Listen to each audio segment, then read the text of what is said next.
Beakage. That's probably good. Ladies and gentlemen, hello. And welcome to today's episode Of Pod Heaven. I'm your host, Devin. Devin. And he is your host, Austin. And together, we are Pod Heaven. Welcome, everyone.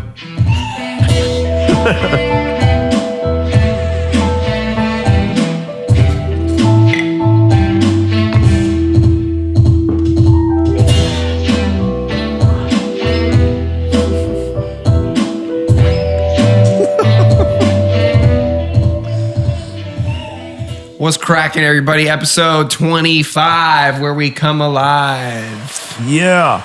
The funny guys in the fucking hive. Welcome to the Hive. Everyone. Thanks for joining us in our bees. And our bees. We have this hive. This digital hive. This digital hive of information and wealth of knowledge. Exactly. Yes. We're really the bee's knees. It's close. There was. Oh, bro. So have you ever seen that meme where it's like the reason I go to the gym is to get big muscles so that I attract women? No, what? And then it says, but with the reality of the situation is people just ask me to move things. You seen that? Yeah, it's like having a truck. Yeah, it's like having a truck. You buy a truck because you think it's cool, but then you just get asked to help everybody move. Yeah, that's funny. I like the same thing being tall. It's like, oh, I thought this was like, my thing. I'm like the tall guy, but no, people just want me to grab shit off the top shelf. Right. Like, you're a stool now. You're a stool now. That actually happened to me today, though.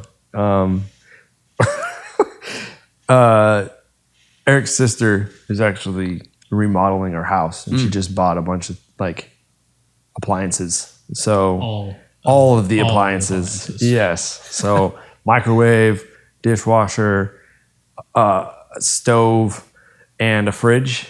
And she was like, Devin.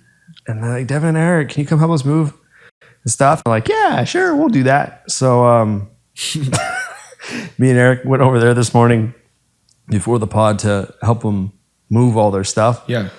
And I can say, moving fridges, it's not fun. It's not fun.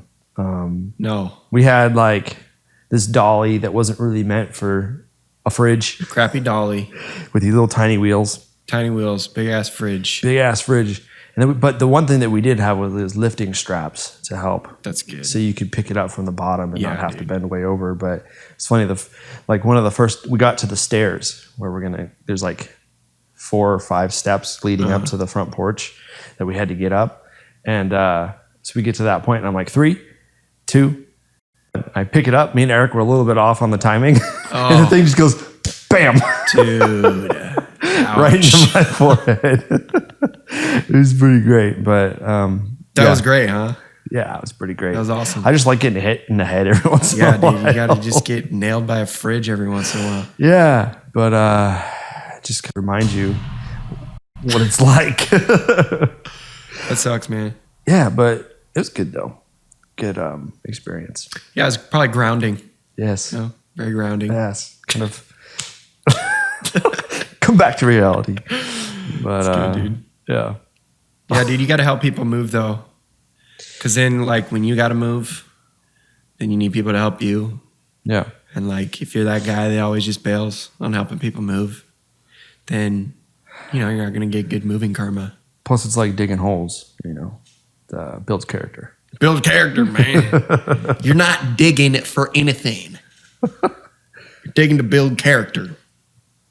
Shout out to anybody who can comment the name of that movie. Yes, comment below. Where did that movie quote come from? Shaw. Boy. So what have you been up to this week, man? Dude, so cool thing that Spotify does every once in a while is they make you random playlists. And it used to be like, hey, throw back to last year. What did you listen to during the summer, right? But this time they kind of took it up a notch and they released what's called a time capsule. I saw Have that. you seen this? I've been listening to it, and it's like it's obviously not like, because it was from back in like high school. This stuff that you would be listening to, like, I don't know, 10 years ago or something. But we didn't have Spotify in high And school. I didn't have Spotify back then. So I'm like, how in the world do they do this? And it's pretty accurate too. You know, like all the stuff that I'd be listening to. What was coming up on yours? So like some of the first album of Breaking Benjamin, the Diary of Jane album, a lot of that was on there. Some Day to Remember, Sleeping with Sirens. Dude, great bands. Yeah. So All great bands. Yeah, it was pretty cool. So I think it's more of a span of time because some Star Set came up in there too. Yeah. And I didn't listen to Star Set until like a year out of college or something. Yeah. Whenever they first came out. But still, it's pretty accurate it's pretty crazy. Just, it takes what you listen to and then it rewinds back 10 years or so, or however many. I don't know. It doesn't really say. It just says, here's something that you may have listened to in the past. So did you do some research on how they got those playlists, like how they got that data from people? I didn't do any research on it, but I think it's just like, oh, look, you listen to Breaking Benjamin now. What album came out 5, 6, 7 years ago? Yeah. You know, and then they're like, because they have your birthday, right? I think, yeah, they do. When you sign up, you give them your birthday. Yeah, I think you got to be at least 18 or something to sign up for it or whatever. So if they've got your birthday, they can go like, okay, well, you know, this guy's 26 years old. Yeah. If he was, you know, in high school, this album from his favorite band would have come out. So they could code stuff based off of that data, but I don't know. I think maybe there's more technology behind it. Like maybe, like I could see him making a deal with iTunes. Right. Because like whatever if you've had your Apple ID for more than 10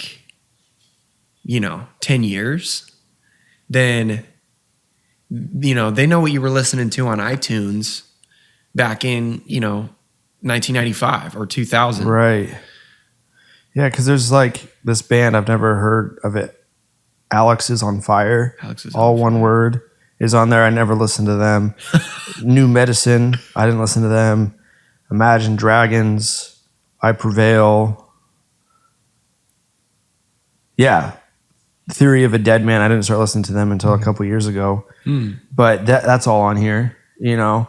And I think so. They made some assumptions on it, obviously, but I didn't even listen to it. I saw that come up on my Spotify, and I started thinking about like how they would have gotten able to like figure out what people were listening to 20 years ago. And that's all I could think about. I didn't even listen to the playlist. Yeah, it's pretty crazy how accurate it is, though. I'm like, dang. I feel like Switchfoot or something would start coming up. Yeah, there's a couple. Oh, I don't think there's any Switchfoot. I got 1,000 Foot Crutch though. 1,000 Foot on Crutch. there. Yeah, like 1,000 Foot Crutch, Switchfoot, 3 Days Grace. Yeah, but that's on there too. Those were all like, what was that other? Linkin Park, obviously. Yeah, they're on Skillet. there. Rise Against. Sevenfold. Avenged Sevenfold. Yeah, that is to this day still my favorite band, dude. Sinister Gates is my biggest inspiration on guitar, man. That dude is such a legend, man. And he's got his fucking custom that like everybody has now. Yeah, it's very iconic guitar.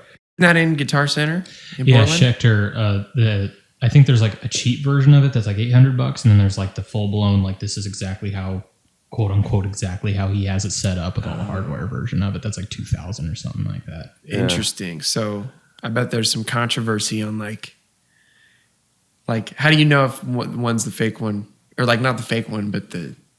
I'd have to look in. It's been so long since I've actually looked for that guitar because we play Schecter, so we found out about it while we were playing in Silver Remains. But I have a feeling there's like a slight difference in the logos, and you can kind of tell the finish. Usually, they kind of go with something that's a little bit easier to make, but just kind of has the same design. Yeah, and then they do like the actual okay, this one's actually made out of like the wood that he used. It's got the through neck. It's got the fancy stuff, the right tuners on it, and the logo is actually facing the right way.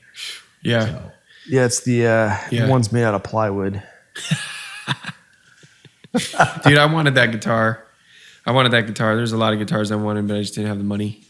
Yeah, you can spend a lot of money on guitars, couldn't you? Yeah, dude. I'm gonna probably get some really nice. I'm gonna collect some more guitars once it's like reasonable. Nice for me to even think about. Yeah, spending money on that stuff. But yeah, I've been trying to save money, dude. I've been doing some cleaning with Jenna. Nice. And we're actually looking for more people to come help us clean houses. Oh, dang. And she's looking to expand that company.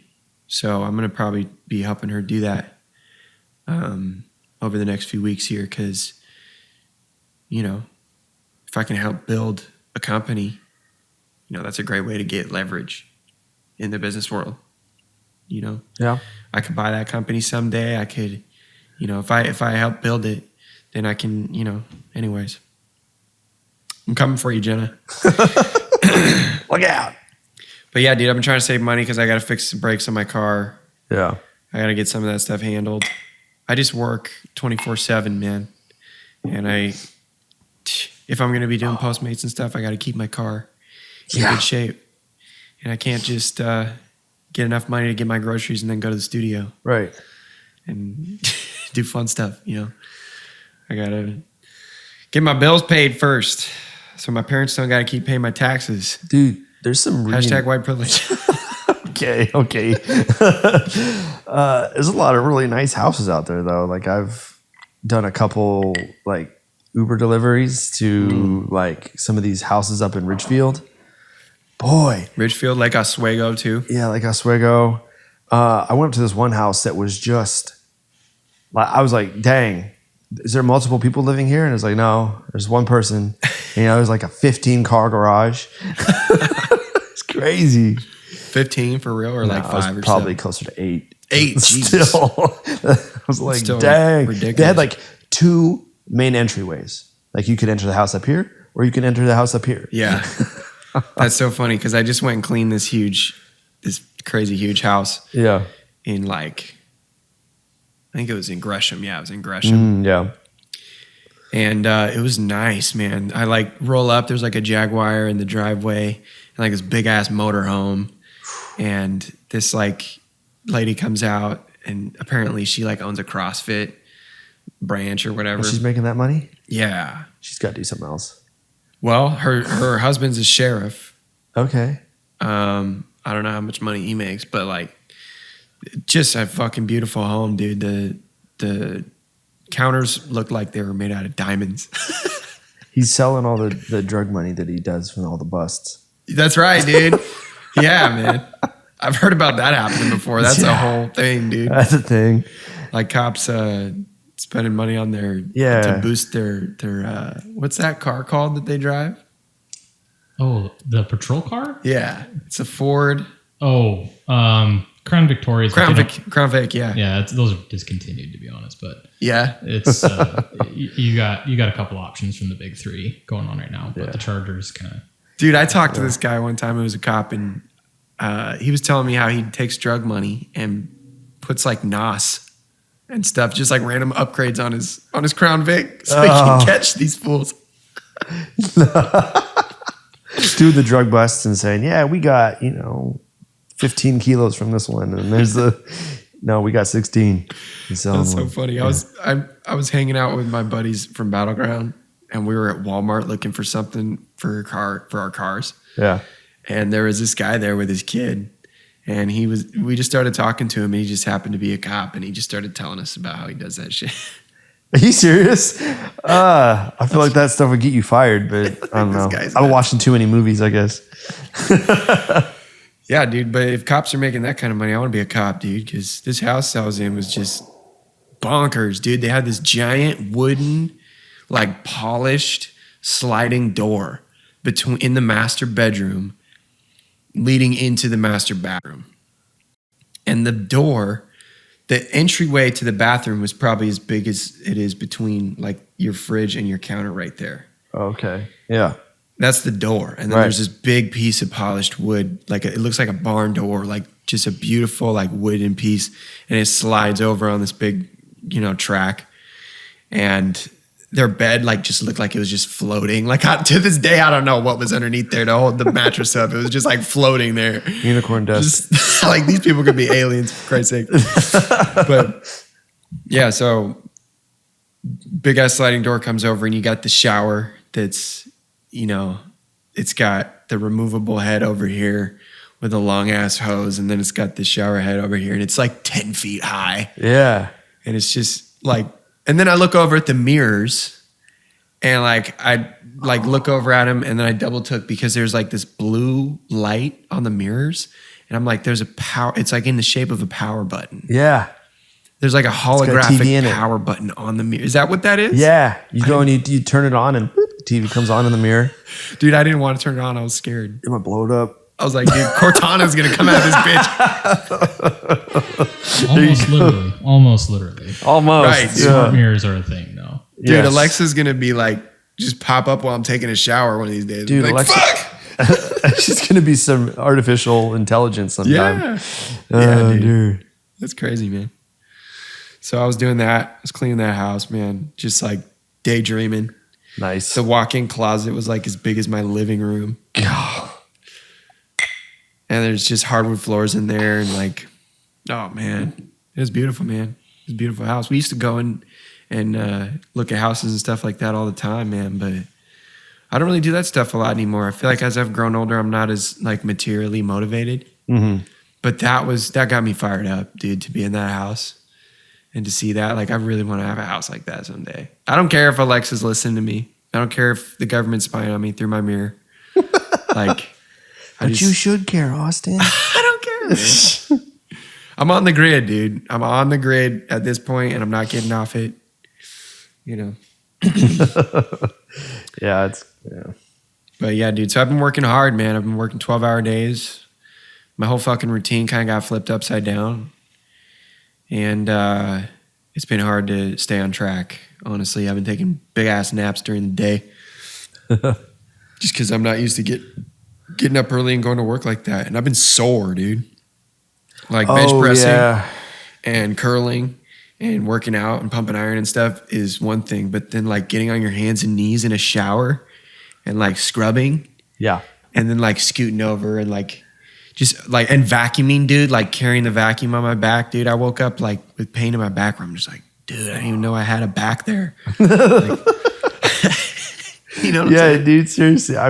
I was doing that, like, when I was doing that work with Dad, I kept telling him, like, man, my body works from like 8 to 12 reps. Anything beyond that, I'm done, So I totally get that, Yeah, bro. Boy, it'll prepare you. It'll get you better. Like, just think about what that would feel like if you didn't work out. Yeah. Yeah.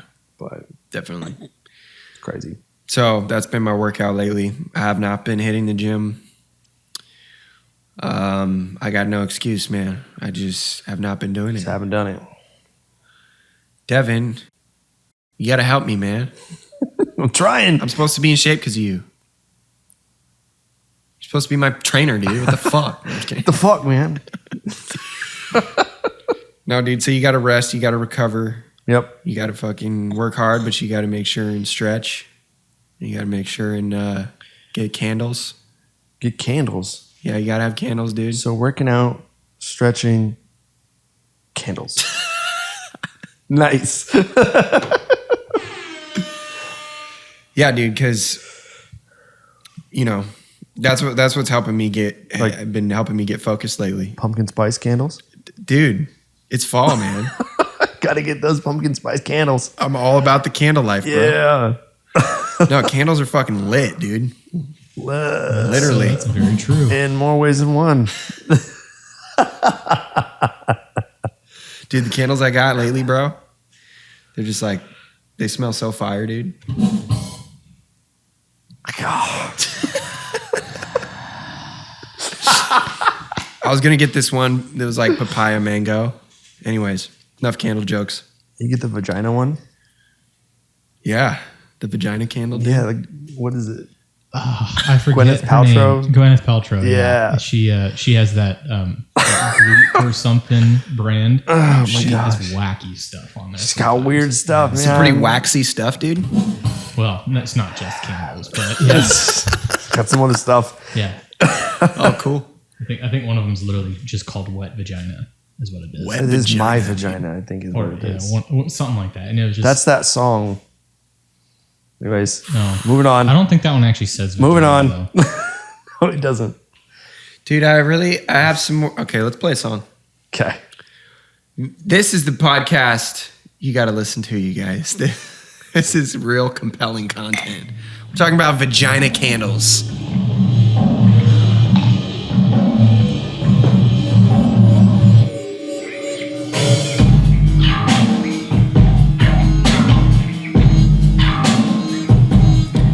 This is just a hip hop beat I made this week. I worked on some other shit at Bent Beat, but I don't know if I'm allowed to play it yet. It's pretty sludgy, huh?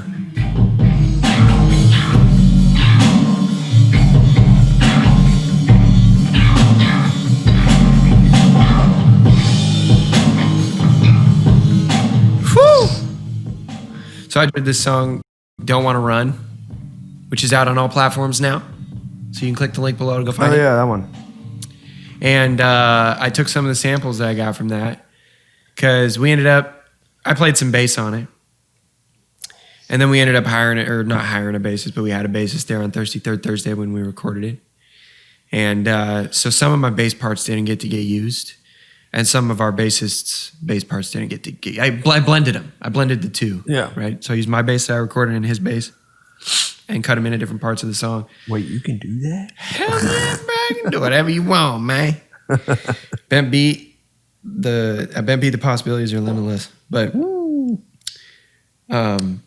so I took the bass parts that I didn't use, that I recorded, slowed them way down, and then took some of the drums that were recorded, took the raw drums, and then like pushed them back in the mix, just left like the treble on those and like put some reverb on it. So the real drums are like floating in the back of the mix. And then I layered up some pop drums, like a kick and a snare. So it's like you get the blend between the two of like electronic blended with rock and roll. Yeah. And I actually went in and because when a person plays drums, it's never going to be perfectly on the grid. Right. There's always going to be a little bit of variance because humans are not perfect. As humans. Yeah, because humans. Yeah. And so when I did the pop drums, I used the same MIDI from the human drums, so that it's all lined up. They're not hitting perfectly on the grid on where the metronome says it should be, but they're all hitting together, right? So they're not like train wrecking. Yeah. I think they call that the pocket, if I remember from our recording sessions. Yeah, dude, the pocket. Yeah. Because it's not like you can't find the pocket with a metronome because that's robotic. And then you can't find the pocket if you're recording each part individually. You have to record all together so that you're all kind of on the same frequency. I think there's a certain point where you can layer on top of each other, like with what you're saying, where you took like another part and had to add something on top of it. You know, you could. I'd imagine you could stick with that pocket before you quantize it or something like that. And you Yes, some semblance of it. But isn't that kind of what you want? You want to have a little bit of that kind of human feel to it. Yeah. I think so. Yeah. I think so. A lot of pop music is really just really robotic, really electronic. Yeah. Really you can tell the that grid. a human didn't play that. It Yeah. was just buttons. Yeah. Yeah. And there's kind of, there's things you can do in post-production to bring the human element back to it after you've produced something to death. So that's an option that you have. And there's other ways to do that, but there's nothing like having everything spot on. Right. And there's nothing like a human playing it. It's each realm has its own strengths and its own weaknesses, I think. But yeah, and its place. yeah, dude. So I got some cool music stuff coming out in the next few weeks here, but I really wanted to talk about some other stuff this week because I've been meditating a lot lately, and I've been really putting some of these things into action, some of these ideas that I've learned from my friends and I've read about online about manifesting and meditating and just, you know, being present. Yeah, being present. Yeah. And mindfulness. That's totally it. Yeah. Yeah, and so and it seems like the more that I meditate, the more that I see things coming to life right before me that I think that I want. Like, because you know how because I recently, like when I started this meditation kick, I was just doing it over and over again and just sort of sitting there and just opening my mind and listening to what came my way. And I started to uncover some things in my brain and in my heart that, you know, I need to work on. And I'm not going to share all those things. That's personal. On the podcast today. But I wanted to share that because I think, you know, that's one strength, that's one power in meditation that I haven't talked much about yet, is that it allows you to get to the bottom of things. And if something happens during the week that pisses you off, yeah, then you might get to the end of the week and then meditate and then think back and be like, oh, like this is why I was pissed off. And I was pissed off before that person even pissed me off. Yeah, you can kind of follow it back. Yeah. Yeah. And it's much easier to do that, you know, after a long week when you're meditating or in the morning, you know, before you've listened to music or before you've had a conversation with somebody or before you've let something into your brain. Right. You know, if you meditate, you can listen and you can hear, you know, you can listen for things that you need to work on and that you need to change. That's one great thing about meditation. But the other side is you can set your intention. So you can listen to the universe, but you can also tell the universe what you want. And if you meditate consistently, I think that what you put out into the universe has a lot more power, because it seems to me like everything that I think that I want comes to life. Like it's almost like next day lately. And I don't know what the fuck's happening in my life right now, but I'm telling you, I am on a roll and I'm about to do some really big things. And this music thing that I'm doing and this machine that I'm creating, I'm starting to really understand how this can all come together. So I wanted to stop you right there and ask, kind of elaborate a little bit and dig a little into that. So do you think, because right now, the way that the modern person lives their life is, and we've all heard this before, is a life of distraction, you know, yeah, whatever.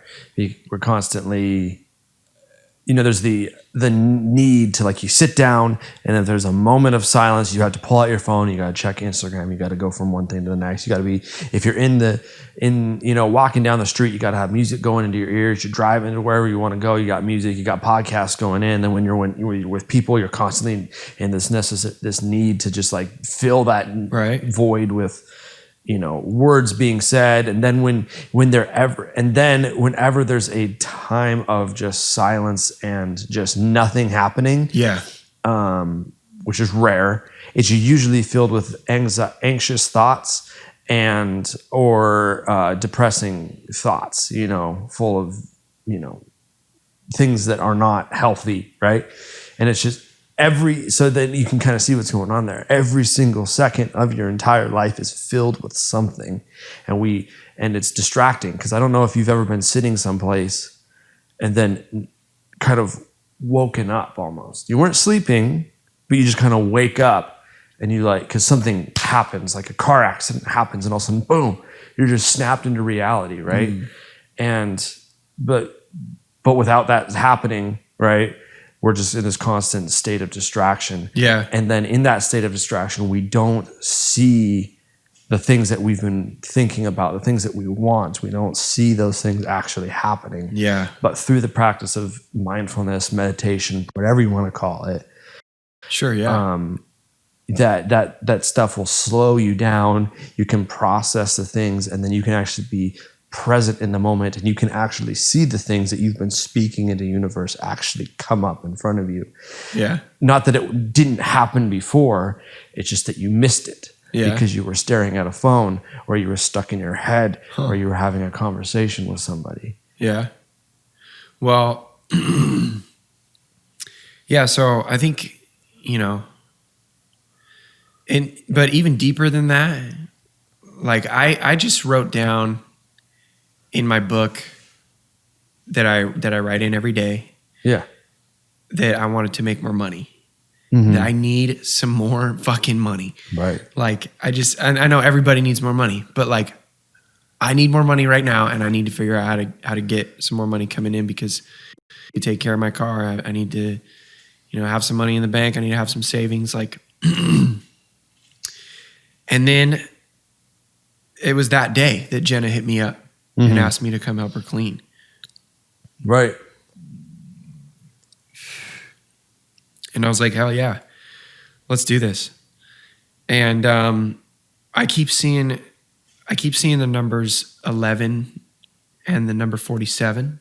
Mm-hmm. And, I've always been sort of curious about angel numbers. Have you ever heard about that? I think you brought it up once. Yeah. So there's this guy who I think I don't think he was religious. But he, I can't remember the guy's name, but like he basically came up with the idea that he was the first one to have the realization that everything can be reduced to numbers. Yeah. And so what he used to say is all is number. All is number. Mm-hmm. Everything is math. It all comes down, everything breaks down to numbers. And so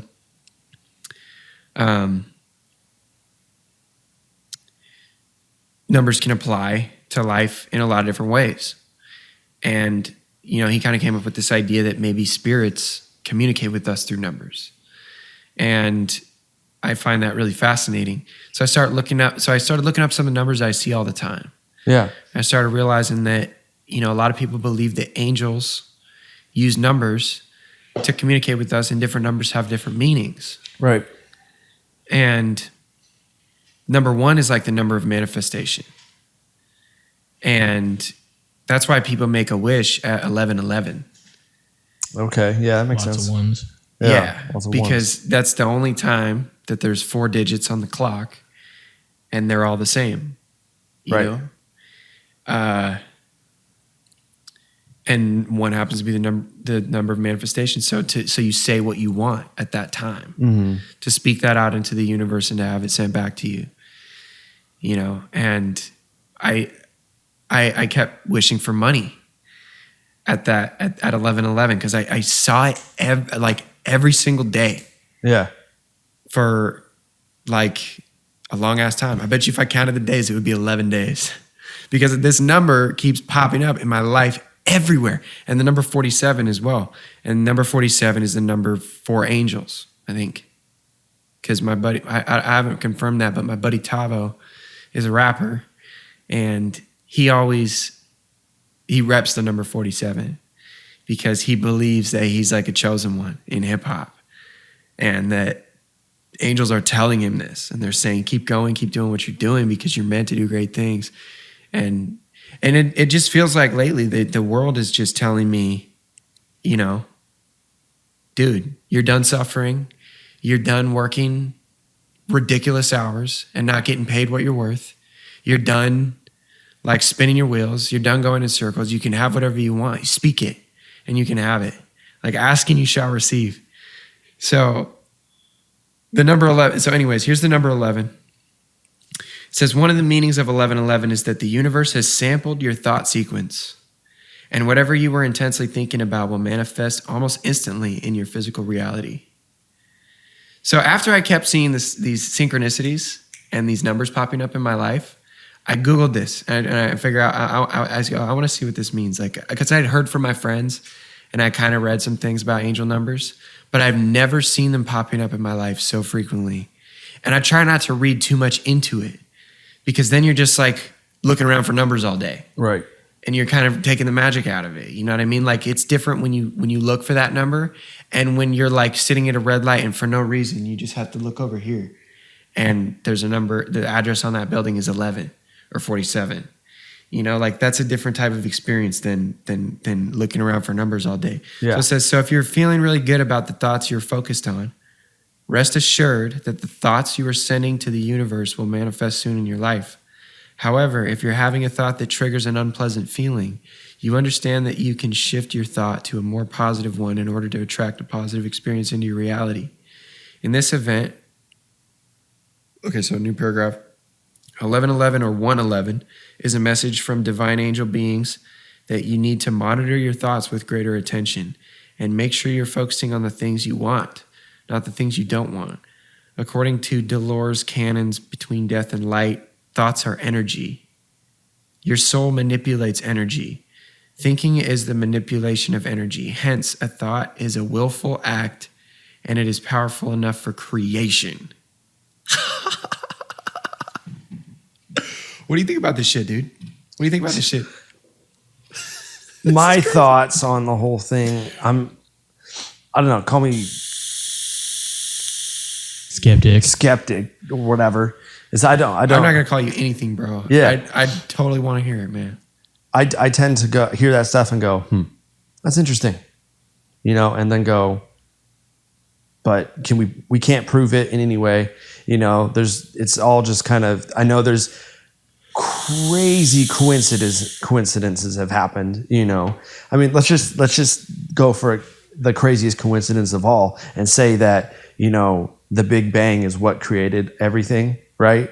You know, we look at mathematicians have come out with the possibility of, you know, nothing colliding into it, or however that works, you know, because I mean, I don't see how nothing, anyways, that's a different subject, but just nothing colliding into itself and exploding into everything, you know, the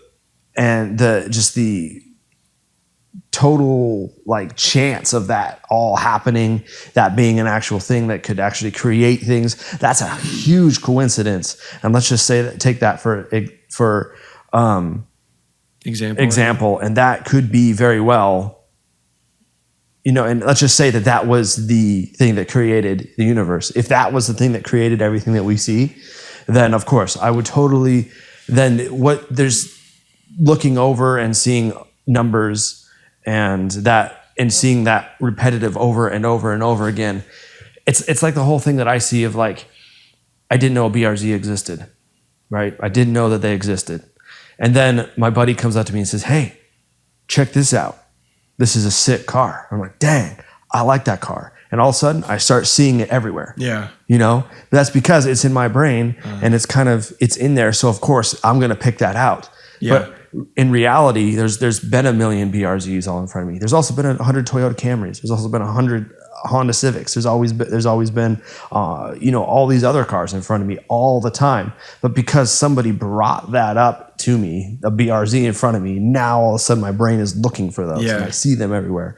So that could be an argument to the numbers here, you know, thing, and that like, oh look, I've just happened to notice that I'm seeing ones all over the place, right? Yeah.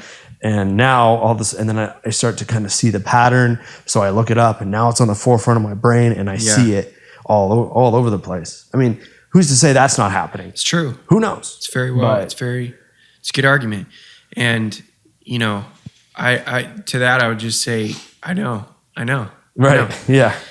You know, but like, I take that into consideration when I'm. And anything, by the way, anything that comes into my life that I perceive to be supernatural, I never give 100% faith to. I say like, this could be supernatural and it may be a coincidence. Or it could be a number of things. You know, humans have been arguing about what it could be for years, but at the end of the day, I take it with a grain of salt. And I say, you know, I've been seeing signs in my life that make me think that I need to drink less. So I'm going to start drinking less a little bit, you know, and then see what happens in my life. And if I feel like that's benefiting me, then I'm going to listen for that voice more, you know.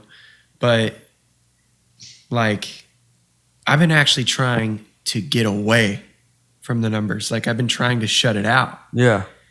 And be like no, this is not a thing, but they keep popping up, the number 11 and the number 47. So Yeah. I forgot, I had it written down here too. So number 47 is a combination of the energies and attributes of number 4 and number 7. The vibrations of number 4 include those of productivity and application, inner wisdom and practical thinking, honesty and integrity, endurance and determination, conscientiousness and discipline. Number 4 also relates to our passion and drive in life. Number 7 brings the qualities of spiritual awakening and enlightenment, intuition and inner knowing, psychic abilities and mysticism, independence and individualism, persistence of purpose, and manifesting good fortune. Angel number 47 is a message of congratulations from your angels for the hard work and effort you have put in to achieving your goals and aspirations. Your angels ask that you keep up the great work and be safe in the knowledge that you are on the right life path and you are successfully fulfilling your soul's mission. Mm-hmm. Your angels are with you, supporting and encouraging you intuitively.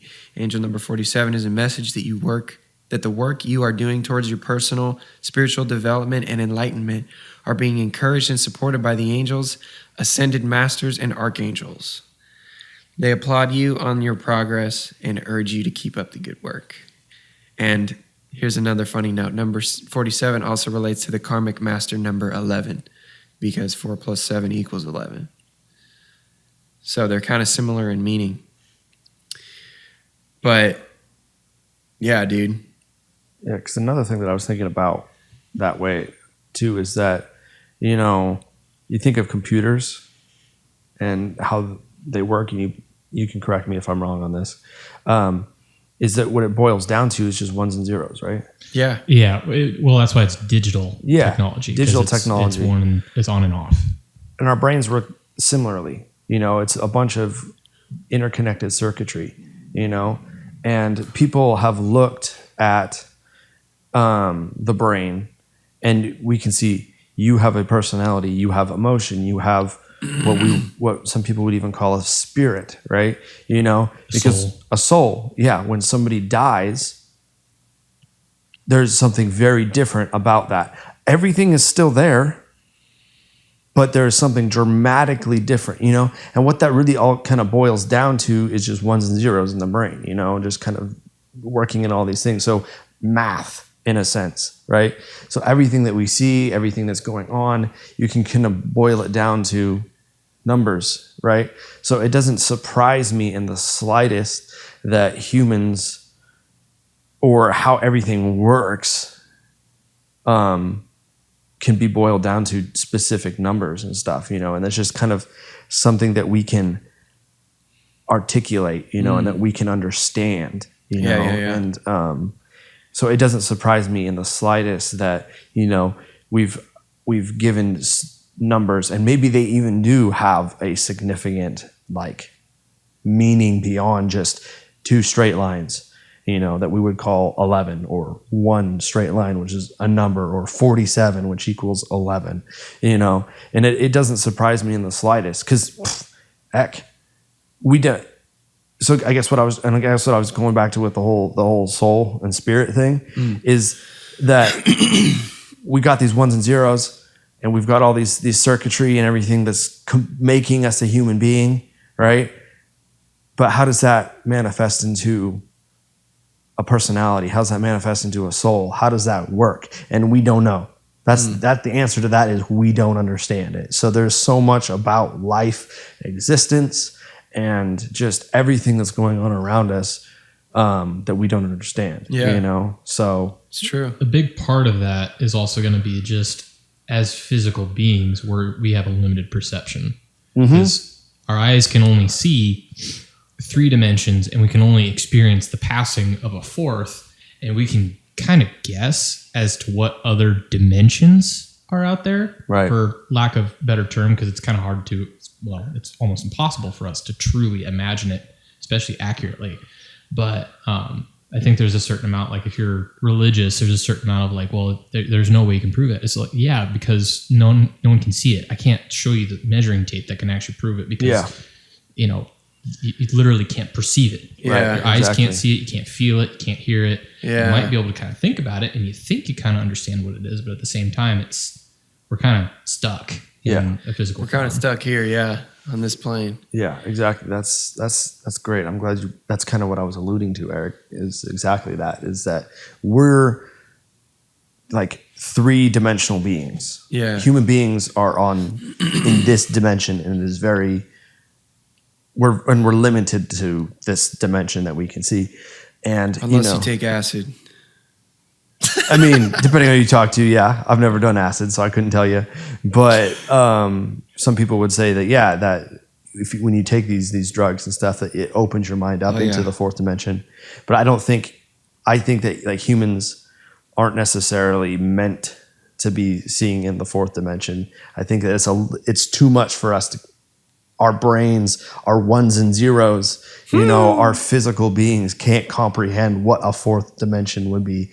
And that's why, like in religion, you always had to turn your back. You couldn't look at God otherwise. Because who knows? Maybe he's a 4th dimension being. That's another topic for another day. But, we can't comprehend that, and it's pretty crazy. I'll kind of cap that. There was a video, I can't remember what I saw, what it was called, but there was a video that kind of explained the concept of like how an extra dimensional being would kind of sort of communicate or show themselves to a lesser dimensional being, like a god to a creation type of thing in our case.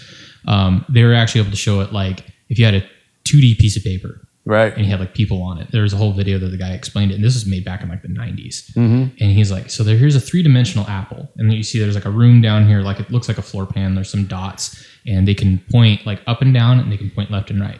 They don't know what in and out is. Yeah. And so an apple who is off of the paper wants to say hello to these dots on the paper.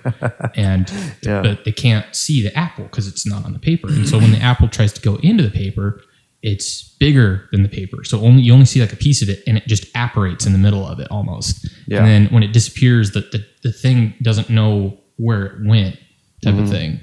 You just see the slice. You see the slice. He cuts it in half and stamps it, for example. And he's like, so that's about all they would be able to see because you can't see the rest of it because it exists outside of that dimension. Yeah. That's so weird. And then being able to think for us beyond that, there's been like renders of what like extra dimensions would look like just turning it around. And it's really tough to look at. But it's like that. What's that one? Matthew McConaughey movie where he goes through space.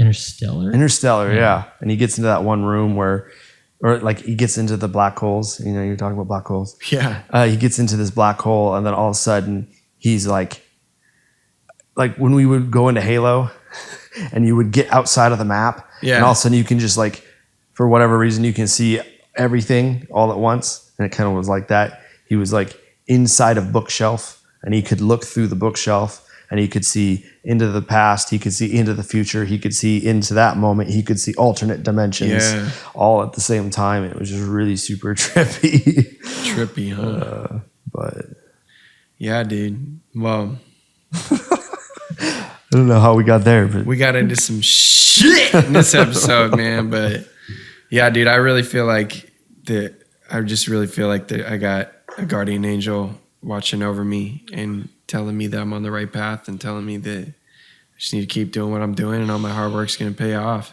That's encouraging. Yeah, and I'm right on the other side of something really, really, really big. Nice.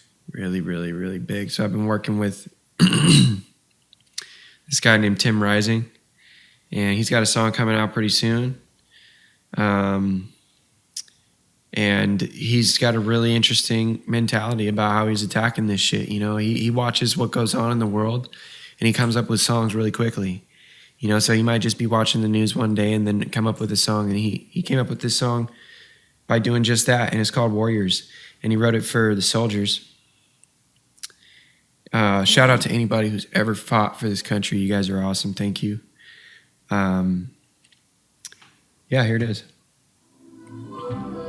Hold up! That's not the song I'm playing today. What the fuck? It's just another fucking beat I made. Oops.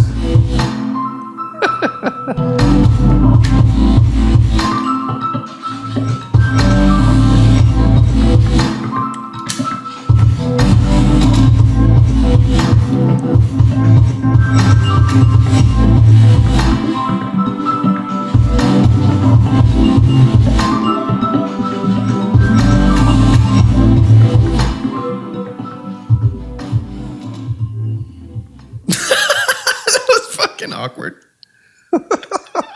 Hey, here's the one by Tim Rising. Oh, this is Austin Qualvick. We'll play that one next week. It's not done yet. It's not ready yet. That's right. I forgot. Okay. But I did want to talk about that because Tim, so when he sees stuff come up in the news, he wants to like make songs about that and then get them to the right people to get it on the radio or to get it in a commercial. So he's that type of guy. He's like the radio commercial / you know, he's done enough. He's played enough shows around town, and he really wants to get something that's going to get him paid long term. And so I'm investing a lot of time into that. Nice. And but yeah, still making my fucking hip hop beats. There you go. In the evening and stuff. Apparently, Austin, you fucking childwanger.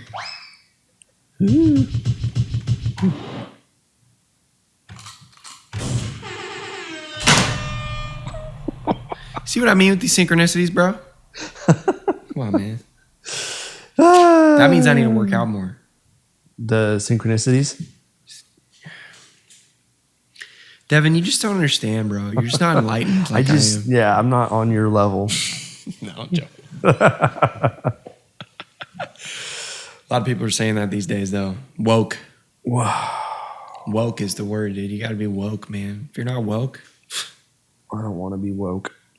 Anyways. Yeah, neither do I, man. Fight me. Well, you know what that sound was? Yo! That's the fitness sound. No and we here. I'm trying to think of a better way to just get into this without making it super abrupt, but I don't think I can figure it out. Got to transition. Just send it. Yeah, here we go. So I was watching this YouTube video today, and there's this guy who he's kind of funny. He likes to find people that are a little bit, you know, his main thing is in the fitness industry. He likes to find people that are kind of like spreading bad stuff and make fun of them and point out their flaws and say, look, this guy's just a money grabbing person and he's selling this product, just making all these elaborate claims, and he's just being ridiculous. And then he likes to find the people who are actually like putting out good information, and kind of highlight these people and say, look, these are the guys you want to listen to, and these are the guys you don't want to listen to. Be careful of these guys. And which is great. We need more people like that. And cool. And one thing that he was highlighting today was these guys. They're called the Buff Dudes. I don't know if you've seen them. I think I have. Yeah. Yeah. I think one of them is like he's trying to look like Chris Hemsworth. It's pretty obvious, or Thor's character specifically. But whatever Hemsworth that one is. Yeah, whatever that Hemsworth is. But they were talking about today in the video that he was highlighting, at least. You were talking about kind of this idea of just always improving and always, you know, continuing to try to better yourself in through the gym. Because I feel like this day and age, everybody wants to find a diet that's going to, in 6 months, is going to get them to their goal so they can just go back to the way that they were. Yeah, right? Make them look like Thor. Make them look like Thor in 6 months and everything's, you know, great. The old Thor, not the new not Avengers fat Thor. Yeah, not the Avengers Endgame one. But yeah, so, and just because like this dude, he's jacked, he's ripped, he's probably 10 or 8% body fat, like Damn. 200 and something pounds. He's jacked. He looks like Chris Hemsworth when he's playing Thor, you know, just ripped. And yoked. He's like, I need to find something that I can get better at, you know? And then he was doing like some fitness tests, and he found that his cardio was bad. So he's like, I'm just going to go for a 6-minute mile, you know? And and that was kind of, and it got me thinking about just how, and it lines up right with what I'm trying to teach all my clients, and is really important. Is this idea of just, we got to be slow and steady, right? Because there's so many. Hopefully, if you've listened to enough of these podcasts, you find out that there are so many different reasons why we look a certain way, right? We could be overweight because of we eat too much, or we could be overweight because our metabolism is slow. We could be overweight because we've got a lot of stress in our life. We could be overweight for a bunch of reasons. We could be not gaining muscle for a bunch of reasons, you know? And if we have this mindset of, I need to be able to jump in, do the thing that I need to do, and just take this like 6-month hiatus and jump out, and get back to my regular life. Yeah. That right there is going, you defeated yourself before you even started. Yeah. You need to make it a part of your daily habits. Exactly. To work out. Exactly. And I want to kind of use my journey here as an example for a second. I've always, like, especially over the last few years, for a long time now, I've kind of dealt with some levels of anxiety and depression and stuff, and I had a really hard time actually like achieving my goals and continuing to move forward into my goals, right? And a lot of other things have kind of manifested in that, you know, some issues that I've had to, you know, figure out with my diet and figure out with my emotional state, and try to figure out why the heck, you know, I can't get to my goals, because I've always wanted to be, you know, 200 pounds, maybe 190 pounds at like 10% body fat. That was kind of my goal moving into when I started working out when I was younger, so I could be more, you know, so low percentage body fat and good amount of muscle. I mean, that's what every high school kid wants to look like, right? Yeah. So, and I never was able to get to that, you know, because I felt like, because everybody always told me I had a great metabolism, you know, I could eat whatever I want. It didn't get really super fat. And, but I also couldn't get super, super lean. I couldn't figure out why I would lose weight and get to a certain point and just hit a wall. You know, I could always go on a diet, lose a bunch of weight, and hit a wall. And I didn't realize what the heck was going on. And I think it took me all the way up until now, like friggin' 15, 18 years of working out to finally figure out that it's not a physical thing that I'm doing. It's all in my head.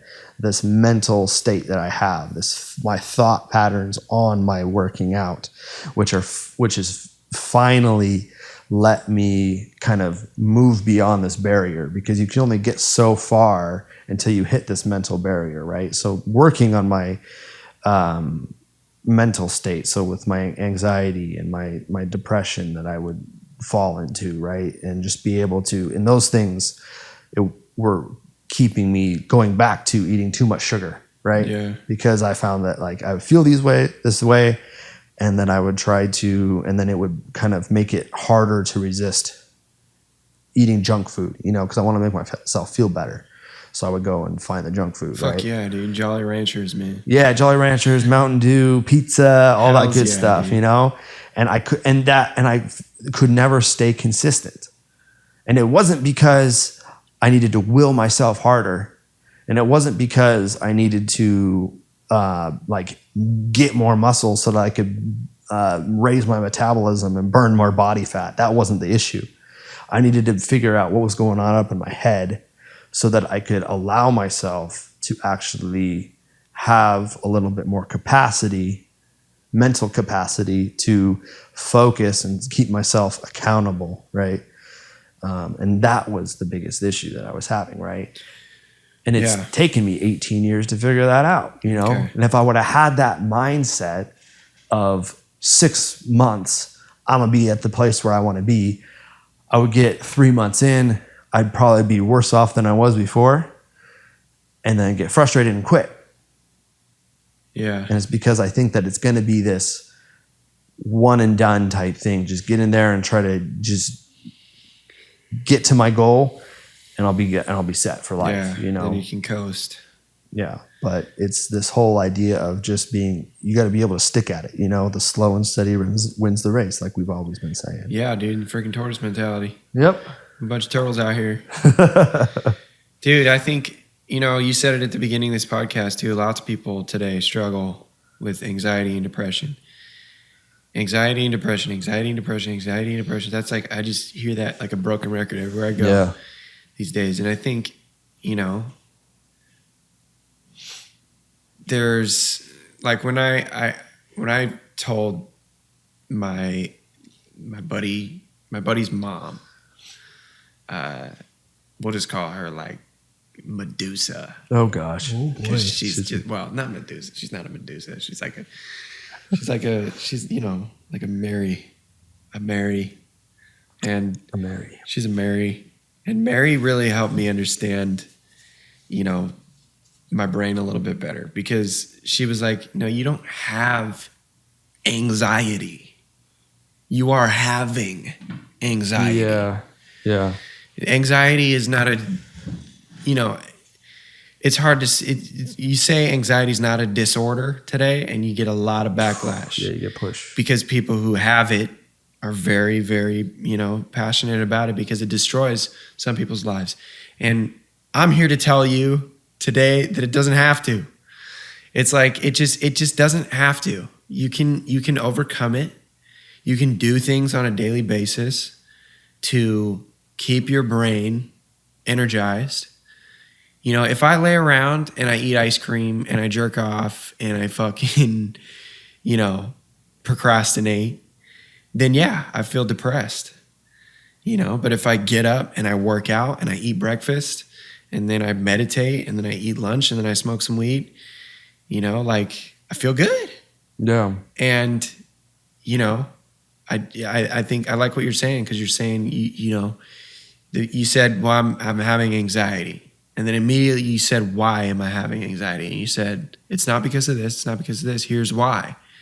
And you're honest with yourself, and then you take steps to start getting better, right? Yeah. I mean, that whole thing of saying that you aren't anxious, you have anxiety, and that people want to jump to this idea that, no, I do have anxiety. This is something that's happening to me. It's a disorder. It's a disorder. Brain thing, yeah. It's a brain thing.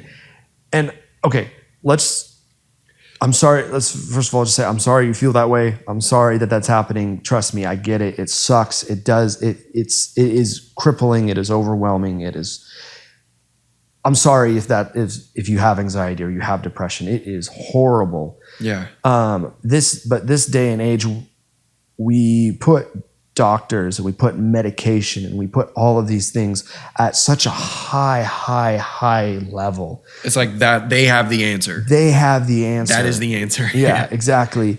And look, I'm not trying to like downplay anything that you may be experiencing with depression or anything. I'm not trying to do that. Please hear me when I say that. But look, the thing that may be keeping you from getting over your anxiety, because trust me, there is hope, there is light on the other side of the tunnel, that maybe that mindset that you have of this is happening to me and not what may be causing my depression, what may be causing my anxiety, and chasing after this and trying to figure out, doing self-discovery and meditating, like you were saying earlier, and trying to figure out what could be the cause of your depression, right? That may be the difference between you being depressed and anxious for your entire life or being medicated your entire life, or actually being able to get to a place of health. Yeah. So I want to encourage you to think on that a little bit if that resonates with you, and just know that I'm super sorry that if you do have anxiety, if you do have depression, it's a hard thing to get over. There's nothing. So, dude, I want to piggyback off of that too and say the same thing pretty much. Is like, I'm not downplaying anybody's mental struggles. I'm not downplaying anything. And if you have a chemical imbalance in your brain and you take a medication, I smoke weed. And I feel like that helps me.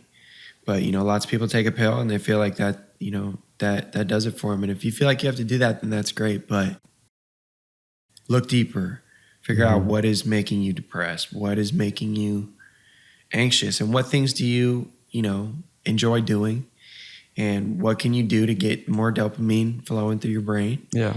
To a certain extent that, you're in more control than I think than most people think they are, I think. I want to say that most people don't have a mental issue. They don't have like a dopamine disorder, because there's so many things. You can, watch too much porn, you can drink too much alcohol, you can smoke too much, and that can start to affect the dopamine in your brain. Anyways, I feel like that's not exactly what I wanted to to get out of this segment. But so with all that to being said,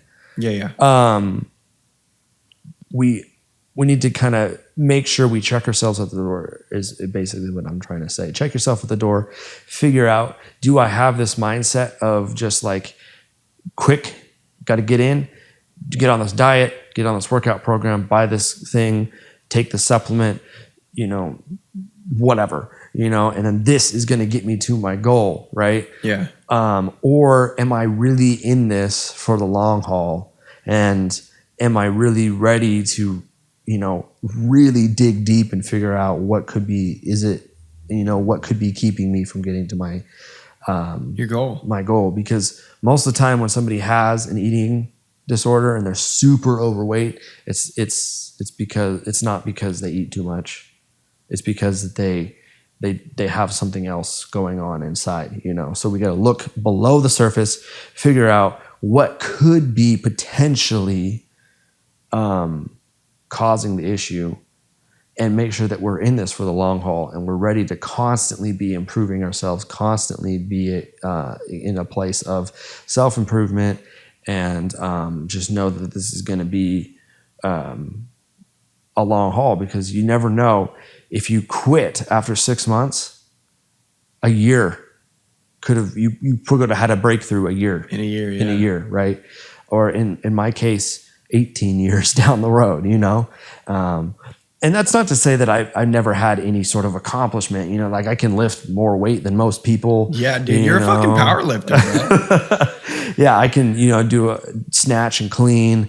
I can squat my body weight. At one point I was bench pressing my body weight, and doing all this stuff. So not to say that wasn't necessarily my goal. Yeah. But I've accomplished a lot more in that place. But I would have sold myself so short if I would have been like, this is my goal. I have this amount of time to get there. And so. Yeah, dude. I think a lot of people look at what they got in front of them, and they look at the workload that they're going to have to take on to get to the goal that they want, and and they get overwhelmed, and you can relate that back to somebody who's depressed or anxious. Mm-hmm.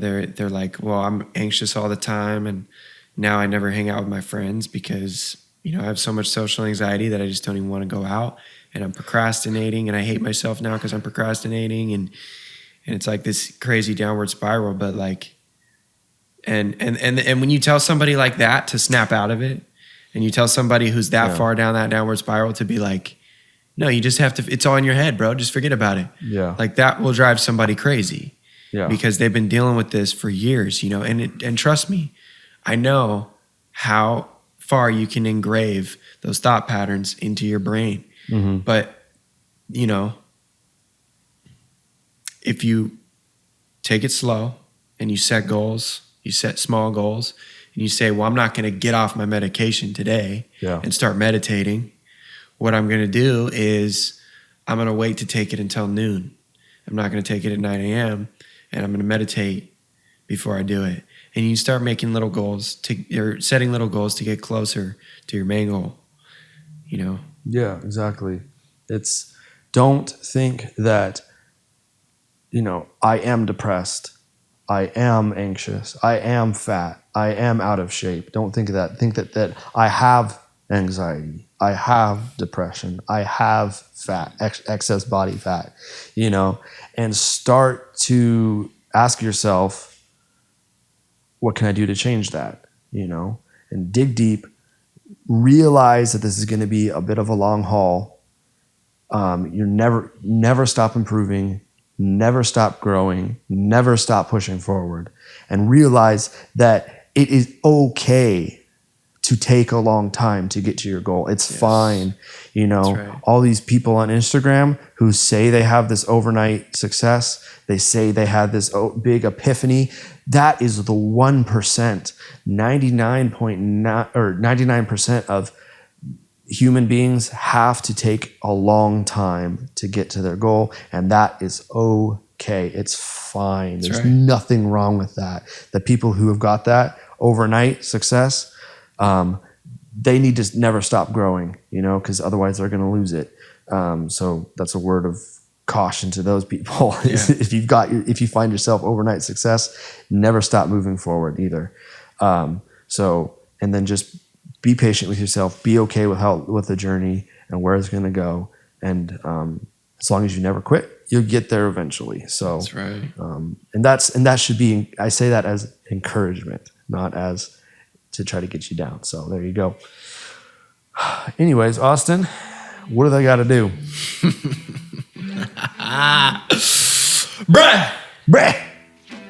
They got to find us on social media. Give us a follow. Send us your questions. @PodHeaven, Austin Devin on Instagram and Facebook is our tag. You can also tweet us @PodHeavenAD. If you watch us on YouTube, drop a like and subscribe for more. Thanks for watching or listening to Pod Heaven. And we'll see you next week. See you next week. Thanks, guys.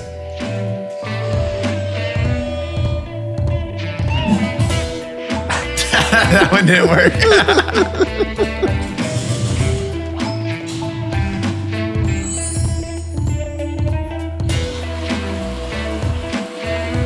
Dang, bro, we got deep today. Yeah, what the fuck? What's the number for, like, deep emotional conversations? 25, apparently. You're right, isn't it?